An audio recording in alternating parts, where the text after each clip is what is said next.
तो चलिए आज का वीडियो शुरू करते हैं। ये न्यूज़ कहती है कि जेपी मॉर्गन ने दो ऐसे फार्मास्यूटिकल स्टॉक रिकमेंड किया है जिसमें इन्वेस्टर्स को अभी इन्वेस्ट करना चाहिए। एनालिस्ट का कहना है कि इन स्टॉकों की प्राइस 42% तक बढ़ सकती है। मतलब ये एक स्ट्रॉन्ग अपॉर्चुनिटी है प्रॉफिट कमाने के लिए। तो पहली कंपनी का नाम है डेविस लैबोरेटरीज। ये पहली कंपनी है और ये जो कि कंपनी है फार्मास्यूटिकल CRDMO कॉन्ट्रैक्ट, मतलब कि contract research development and manufacturing organisation.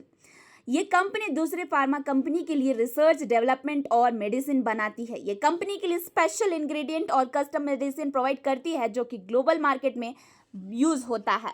और ये कब फाउंड किया गया था? 1990s में फाउंड किया गया था। ये कंपनी काफ़ी पुरानी है और मार्केट में काफ़ी स्टैब्लिश है। इसका मतलब है कि कंपनी के पास एक्सपीरियंस और क्रेडिबिलिटी दोनों ही है।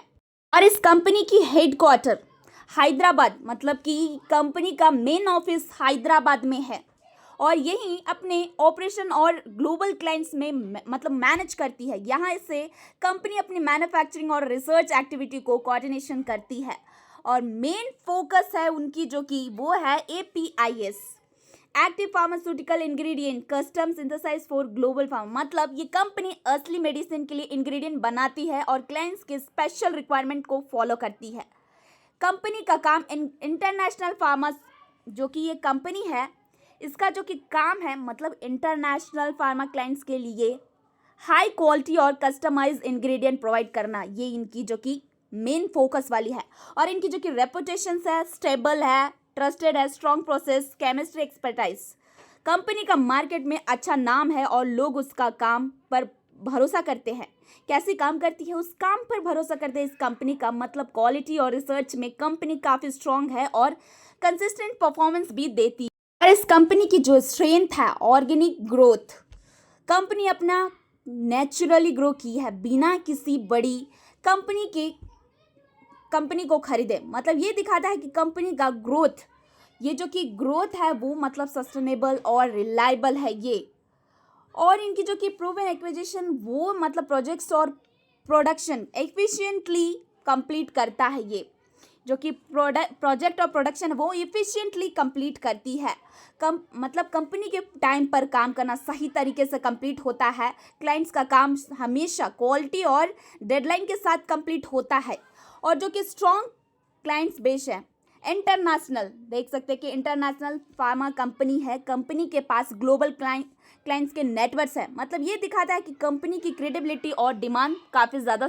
और अगर फाइनेंशियली की बात की, जो कि as per the JP Morgan current price है 6112, टारगेट प्राइस है 7800, जो कि अपसाइड है 28% की है। मतलब कंपनी का स्टॉक प्राइस फ्यूचर में 28% तक बढ़ सकता है। मतलब इन्वेस्टर्स को पोटेंशियल प्रॉफिट का चांस है।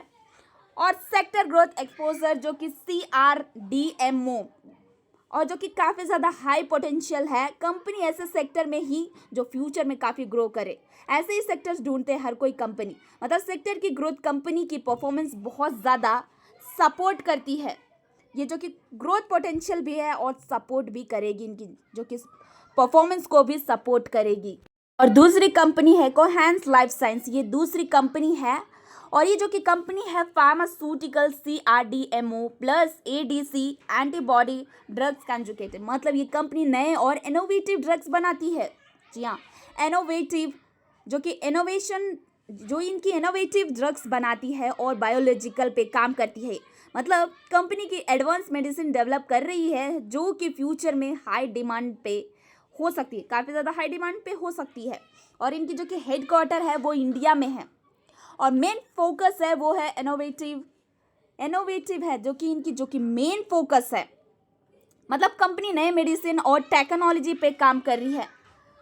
और मैंने आपको ऑलरेडी बताया कि ये जो कि बायोलॉजिकल्स पे काम करती है और कंपनी नए मेडिसिन और टेक्नोलॉजी पे भी काम कर रही है। फ्यूचर में ये जो कि कंपनी काफ़ी नया मार्केट सेगमेंट में इंटर कर रही है।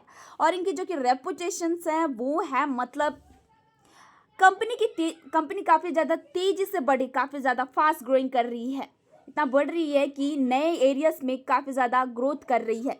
ये दिखाता है कि कंपनी का ग्रोथ मोमेंटम काफ़ी ज़्यादा स्ट्रॉन्ग है। इस कंपनी की जो स्ट्रेंथ है, मतलब कंपनी ने अपना एडीसी बिजनेस बहुत बड़ा कर लिया है।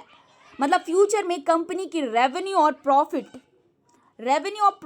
के चांस बहुत स्ट्रांग है। देख सकते हैं कि 7 गुना, बहुत ज़्यादा स्ट्रांग है, ऑलमोस्ट 7 गुना बढ़ गया है। मतलब मैं आपको बोलूँ तो एडीसी टारगेट मार्केट को ऑलमोस्ट 7 इंटू बड़ा किया है, जो कि 1.8 बिलियन है।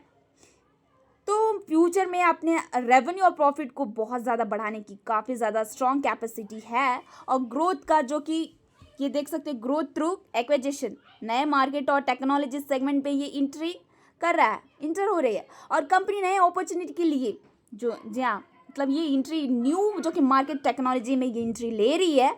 और कंपनी नए अपॉर्चुनिटी के लिए दूसरी कंपनी को एक्वायर कर रही है। इसका मतलब ये है कि कंपनी का ग्रोथ प्लान बहुत लॉन्ग टर्म तक है और काफ़ी ज़्यादा स्ट्रॉन्ग है। और डाइवर्सिफाइड पोर्टफोलियो जो कि CRDMO plus biologics ADC project, company का बिजनेस मल्टीपल सेगमेंट में है। मतलब अगर एक ही सेगमेंट में स्लो होता है तो जो कि दूसरा वाला है वो ग्रोथ करने में मतलब कि उसे संभाल लेती है। अगर मान लीजिए कि अगर एक स्लो होता है तो जो दूसरा सेगमेंट है ग्रोथ आ सकती है, दूसरा सेगमेंट से ग्रोथ आ सकती है, एक संभाल सकती है। और अगर फाइनेंशियल की जो बात करें, as per the JP Morgan current price है 912.70, टारगेट प्राइस है 1300 और अपसाइड है वो है 42%। मतलब कंपनी का स्टॉक प्राइस फ्यूचर में 42% तक बढ़ सकता है। मतलब इन्वेस्टर्स के लिए हाई प्रॉफिट पोटेंशियल है। और सेक्टर ग्रोथ जो कि एक्सपोजर है वो है मतलब इंडिया, मतलब कंपनी ऐसे सेक्टर में काम कर रही है जो कि नेक्स्ट 5 ईयर्स में जी हाँ काफ़ी ज़्यादा मतलब वो काम करने का ट्राई कर रही है, जो कि नेक्स्ट 5 ईयर्स में काफ़ी ग्रो करे।